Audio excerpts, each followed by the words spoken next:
نحمده ونصلي على رسوله الكريم اما بعد فاعوذ بالله من الشیطان الرجیم بسم اللہ الرحمن الرحیم فاسألوا اہل الذکر ان کنتم لا تعلمون صدق اللہ العظیم۔ میرے دل بھائیو، آج کا ہمارا پہلا مسئلہ یہ ہے کہ امام صاحب جب پڑھاتے رکعت بھول جاتے ہیں یا تلاوت میں کوئی متشابہ لگ جاتا ہے تو کیا بعض لوگ کہتے ہیں کہ یہ مقتدی کی وجہ سے ہوتا ہے کہ کسی مقتدی کا وضو ٹوٹ جاتا ہے تو وہ شرم کے مارے جاتا نہیں، یا کسی مقتدی کا وضو صحیح نہیں ہوتا، یا مقتدی کی کسی اور وجہ سے امام صاحب جو ہیں یہ بھول جاتے ہیں۔ تو میرے عزیز بھائی، یہ ضروری نہیں ہے کہ مقتدی کی وجہ سے آدمی بھول جائے۔ ہاں، جو بھول کی جو وجوہات ہیں ان میں سے ایک وجہ یہ بھی ہے کہ مقتدی کی وجہ سے امام صاحب بھولتے ہیں، لیکن یہ کلہم کہ ہر بار امام صاحب مقتدی کی وجہ سے بھول جاتے ہیں، ایسی بات بالکل نہیں۔ کبھی کبھی امام صاحب اپنی کسی وجہ سے بھی آدمی بھول سکتا ہے، تو کبھی کبھار مقتدیوں کی وجہ بھی بن جاتی ہے۔ جیسا کہ نبی کریم صلی اللہ علیہ وسلم فجر کی نماز پڑھا رہے تھے صحابہ کرام رضوان اللہ تعالی علیہم اجمعین کو، تو فجر کی نماز میں سورہ روم کی تلاوت فرما رہے تھے، اور تلاوت فرماتے فرماتے نبی صلی اللہ علیہ وسلم کو متشابہ لگ گیا۔ متشابہ کے بعد اللہ کے پیغمبر نے جب سلام پھیری تو فرمایا کیا حال ہوگا ان لوگوں کا جو اپنا وضو ٹھیک نہیں کرتے۔ تو میرے عزیز بھائی، اس سے معلوم ہوا کہ بعض مرتبہ ایسے ہوتا ہے کہ مقتدیوں کا وضو صحیح نہ ہونے کی وجہ سے امام صاحب بھول جاتے ہیں۔ یہ بھولوں میں سے ایک وجہ یہ بھی ہے، لیکن یہ کہنا کہ ہر بار امام صاحب اس وجہ سے بھولتے ہیں کہ مقتدی کا وضو نہیں ہوتا یا وہ خیالوں میں گم ہو جاتے ہیں، لہذا ایسی بات نہیں ہے۔ آگے مسئلہ یہ ہے کہ ایک امام صاحب نے بچے کے رونے کی وجہ سے اپنی نماز کو توڑ دیا اور پھر دوبارہ نماز آ کر پڑھائی، کہ ان کی رہائش ساتھ تھی، بچے کے رونے کی بڑی آواز آئی، سخت رونے کی آواز آئی، تو امام صاحب نے نماز توڑ دی۔ کیا ایسا کرنا جائز ہے؟ میرے عزیز بھائی، ایسا نہیں کرنا چاہیے، نماز کو نہیں توڑنا چاہیے۔ جب ان سے پوچھا گیا کہ آپ نے ایسے کیوں کیا تو امام صاحب نے کہا جناب نبی صلی اللہ علیہ وسلم نے بھی تو خطبہ کے دوران جب حضرت حسنین کریمین رضوان اللہ تعالی علیہ اجمعین آئے تو اللہ کے پیغمبر نے خطبہ چھوڑ دیا، تو آج میں نے نماز چھوڑ دی۔ تو میرے عزیز بھائی، دیکھنا یہ ہے کہ وہ امام کون تھے؟ وہ امام الانبیاء تھے، وہ ساقی کوثر تھے، رحمت للعالمین تھے، وہ مقصود کائنات تھے، وہ حسن کائنات تھے، جن کی برکت سے اللہ نے ساری کائنات کو بنایا۔ اور وہ بچے کون تھے؟ وہ حسن و حسین تھے۔ اللہ کے حبیب نے فرمایا الریحان الدنیا والآخرہ، حسن و حسین میرے دنیا اور آخرت کے پھول ہیں۔ اللہ کے حبیب نے فرمایا یہ حسن و حسین جنتی جوانوں کے سردار ہیں۔ ان کی امی جو ہے، امی جان جو ہے فاطمہ الزہرا رضی اللہ تعالی عنہا، ان کے بارے میں اللہ کے حبیب نے فرمایا کہ میری بیٹی جو فاطمہ ہے یہ جنتی عورتوں کی سردار ہے۔ پھر اللہ کے حبیب نے فرمایا کہ میری بیٹی فاطمہ جو ہے رضی اللہ تعالی عنہا یہ میرے جگر کا ٹکڑا ہے۔ اللہ کے پیغمبر نے فرمایا کہ ساری کائنات میں بہترین فیصلے کرنے والے علی ہیں رضی اللہ تعالیٰ عنہ۔ ایک مرتبہ اللہ کے حبیب نے فرمایا کہ علی جو ہیں رضی اللہ تعالیٰ عنہ میرے لیے ایسے ہیں جیسے موسیٰ علیہ السلام کے لیے ہارون علیہ السلام تھے۔ علی وہ ہے جن کے بارے میں اللہ کے حبیب نے فرمایا کہ جو آدمی علی سے محبت کرتا ہے وہ مجھ سے محبت کرتا ہے۔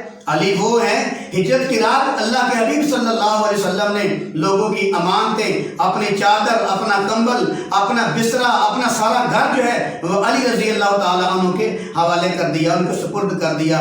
میرے عزیز بھائی، ان کے جو بابا جی تھے حضرت علی، وہ تو بڑی شان والے تھے، وہ تو ساری کائنات میں بہترین انسان تھے، بڑے ہی عظیم انسان تھے، لیکن درجہ ضروری ہے۔ پہلا مقام ابو بکر صدیق کا رضی اللہ تعالیٰ عنہ، دوسرا عمر بن خطاب کا رضی اللہ تعالیٰ عنہ، تیسرا جو ہے عثمان بن عفان کا رضی اللہ تعالیٰ عنہ، چوتھا علی رضی اللہ تعالیٰ عنہ کا ہے۔ لیکن ان کا اتنا مقام ہے علی رضی اللہ تعالیٰ عنہ کا کہ اللہ نے قرآن مقدس میں تقریباً 300 آیات جو ہیں ان کی شان میں نازل فرمائیں۔ تو میرے عزیز بھائی، کہ یہ دلیل دینا کہ حسن و حسین بھی تو آئے تھے، اللہ کے حبیب نے خطبہ چھوڑ دیا تو آج میں نے نماز چھوڑ دی۔ میرے عزیز بھائی، آپ نہ اللہ کے حبیب سے مل سکتے ہیں، نہ آپ کے بچے حسن و حسین سے مل سکتے ہیں۔ ساری کائنات کے بچے اکٹھے ہو جائیں، حسن و حسین کریمین رضوان اللہ تعالیٰ اجمعین کے قدموں کی خاک کا مقابلہ نہیں کر سکتے۔ لہذا میرے عزیز بھائیوں، نماز پڑھتے دوران اگر کسی کا بچہ رونے لگے تو نماز نہیں توڑنی چاہیے۔ تو بہرحال آگے ہمارا تیسرا مسئلہ یہ ہے کہ نماز پڑھانے کے بعد اگر کوئی نمازی نماز پڑھنا شروع کر دیتا ہے، سنتے پڑھتا ہے، نفل پڑھتا ہے، تو قاری صاحب جو ہیں وہ ان کی طرف منہ کر کے بیٹھ جاتے ہیں۔ کیا نمازی کی طرف منہ کر کے بیٹھنا جائز ہے کہ نہیں؟ میرے عزیز بھائیوں، نمازی کی طرف چہرہ کر کے بیٹھنا جائز نہیں ہے۔ ہاں آگے سے اٹھ کے چلے جائیں تو یہ جائز ہے، لیکن نماز جو پڑھ رہا ہو آگے بیٹھنے والا اس کی طرف منہ کر کر بیٹھے، یہ جائز نہیں ہے۔ آگے ہمارا مسئلہ یہ ہے کہ جو آدمی مقتدی ہے یا اکیلا نماز پڑھ رہا ہے وہ تکبیرات نماز کی اونچی کہے یا آہستہ کہے؟ میرے عزیز بھائیوں، جو مقتدی امام کے پیچھے نماز پڑھ رہا ہے، مقتدی آدمی اور اکیلا آدمی اپنی تکبیرات آہستہ کرے۔ تو میرے عزیز بھائی، ایک آدمی سے میں نے یہ بات کی کہ مقتدی ہے اور جو اکیلا آدمی ہے وہ تکبیرات آہستہ کہے، تو اس آدمی نے آگے سے کہا کہ کتنی کا آہستہ کہے؟ اصل میں وہ ہمارے مسلمان بھائی تھے، اہل حدیث مسلک کے تھے، ان کے کہنے کا مقصد یہ تھا کہ آہستہ کہے تو کتنی آہستہ؟ ان کے کہنے کا مقصد یہ تھا کہ ہلکی سی بات اگر آئے گی نا، آپ نے کہا آہستہ، ایک بلند آواز ہوتی ہے، ایک آہستہ آواز ہوتی ہے، تو بلند آواز کی بھی آواز آتی ہے، آہستہ کی بھی آواز آتی ہے، تو لہذا کتنی آہستہ کہے گا؟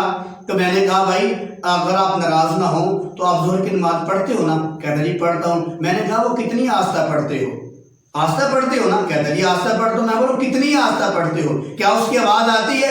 کہتا جی نہیں۔ تو میں نے کہا پھر جیسے آپ نے اپنے لیے جواب کا انتخاب کیا ہے کہ وہ اس کی اتنی آہستہ کہ اس کی آواز نہ آئے، ایسے جو مقتدی ہے یا جو اکیلا نماز پڑھنے والا ہے وہ آہستہ تکبیرات کہے، ایسی آہستہ کہ اس کی تکبیرات کی آواز نہ آئے۔ آگے مسئلہ یہ ہے کہ اگر کوئی آدمی گھر بیٹھا ہوا ہے، بیمار ہے، کوئی شرعی عذر ہے، تو مسجد میں جمعے کی جو نماز ہے اسپیکر کی وجہ سے اس کی آواز آ رہی ہے، تو کیا گھر میں بیٹھنے والا آدمی وہ اسپیکر کی آواز کے ساتھ جمعہ ادا کر سکتا ہے کہ نہیں کر سکتا؟ میرے عزیز بھائیوں، گھر میں بیٹھنے والا آدمی وہ شرعی عذر سے بیٹھا ہوا ہے یا کوئی بیمار ہے، کوئی وجہ ہے، اگر کوئی آدمی گھر میں ہے، بیمار ہے، تو اگر اس کو جمعے کی اسپیکر کی آواز آ رہی ہے تو اس کی گھر میں نماز نہیں ہوگی۔ گھر میں جمعے کی نماز نہیں ہوتی، اگر اس کو جمعہ نہیں ملا تو اس کو جمعے کی جگہ ظہر کی نماز ادا کرنی پڑے گی۔ آگے مسئلہ یہ ہے کہ جو نمازیں آہستہ پڑھی جاتی ہیں، ظہر کی نماز ہے، عصر کی نماز ہے، مغرب کی جو بعد والی 2 رکعتیں 1 رکعت ہے، عشاء کی بعد والی 2 رکعتیں ہیں، جو نمازیں اور رکعتیں آہستہ پڑھی جاتی ہیں، کیا ان میں آدمی سورہ فاتحہ پڑھ سکتا ہے کہ نہیں؟ میرے عزیز بھائی، احناف کے نزدیک یہی ہے کہ مقتدی جو ہے پیچھے سورہ فاتحہ اس کو پڑھنا جائز نہیں ہے، بلکہ وہ دل میں سوچے، وہ زبان سے نہیں لائے۔ آگے مسئلہ یہ ہے کہ اگر کوئی آدمی نماز پڑھتے پڑھتے مقتدی ہے، امام کے پیچھے کھڑا ہے، وہ قرآن مقدس کو زبان سے وہ ترجمہ اس کا ادا کرتا ہے، کیا اس کی نماز ہو جائے گی؟ تو میرے عزیز بھائیوں، اگر وہ دل میں ترجمہ پڑھے گا، وہ اس کا سوچے گا تو اس کی نماز ہو جائے گی۔ اگر وہ زبان پر ترجمہ لائے گا قرآن مقدس کا، اس کی نماز ٹوٹ جائے گی، اس کو دوبارہ پڑھنی چاہیے۔ آگے مسئلہ یہ ہے کہ امام صاحب نماز پڑھا رہے ہیں، ان کے پیچھے لوگ نماز پڑھ رہے ہیں، امام صاحب نے کہا اللہ اکبر، اللہ اکبر کہہ کر امام صاحب نے ثنا شروع کر لی اور مقتدیوں نے بھی ثنا پڑھنا شروع کر دیا۔ تو لہذا ابھی مقتدیوں نے یا کسی مقتدی نے ابھی ثنا مکمل نہیں کی تھی تو امام صاحب نے قرات شروع کر دی، تو کیا جو مقتدی ہے اس کو ثنا پوری پڑھنی چاہیے یا اس کو چھوڑ دینا چاہیے؟ تو میرے عزیز بھائی، افضل طریقہ یہی ہے کہ وہ ثنا کو چھوڑ دے جب امام قرات شروع کرے۔ ہاں اگر وہ پڑھ بھی لے ثنا پوری تو اس کی نماز ہو جائے گی، لیکن بہترین طریقہ یہ ہے کہ اپنی ثنا چھوڑ کر جو ہے امام صاحب کی قرات دھیان سے سنے۔ آگے آج کا ہمارا آخری مسئلہ یہ ہے کہ جو وطروں کی نماز ہے اس میں کون کون سی سورت پڑھنا سنت عمل ہے؟ میرے عزیز بھائی، وطروں کی نماز میں کی پہلی رکعت میں سورہ اعلیٰ پڑھنا، دوسری رکعت میں سورہ الکافرون پڑھنا اور تیسری رکعت میں قل هو اللہ پڑھنا، یہ نبی کریم صلی اللہ علیہ وسلم کا سنت عمل ہے۔ وما علینا الا البلاغ المبین۔